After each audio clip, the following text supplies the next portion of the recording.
Dear student, total internal reflection किसे कहते हैं? टोटल इंटरनल रिफ्लेक्शन होने की कंडीशन क्या है? देखिए, जब लाइट जो है डेंसर मीडियम से रेरर मीडियम की तरफ ट्रैवल करती है तो टोटल इंटरनल रिफ्लेक्शन हो सकता है। अब यहाँ पे उसको समझते हैं।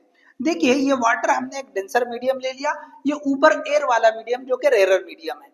अब यहाँ से लाइट निकल कर ओके ये डेंसर मीडियम से होते हुए ये रेरर मीडियम की तरफ जा रही है, तो जब मीडियम बदलेगा तो ऑब्वियसली रिफ्रैक्शन होगा। Late consider initially incident angle I1 है और रिफ्रैक्शन एंगल R1 है।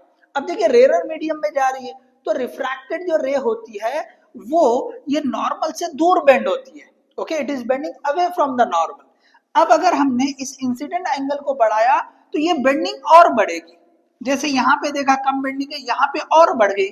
ओके, ये एंगल को R2 मान लिया हमने। अब अगर हमने इंसिडेंट एंगल को और बढ़ा दिया, इतना बढ़ा दिया कि ये बेंड होके एग्जैक्टली सरफेस के पैरेलल हो गई। अगर ये रिफ्रैक्टेड रे सरफेस के पैरेलल हो गई तो ये नॉर्मल से कितना एंगल बना रही है? 90 डिग्री बना रही है, मतलब रिफ्रैक्शन एंगल 90 डिग्री हो गया।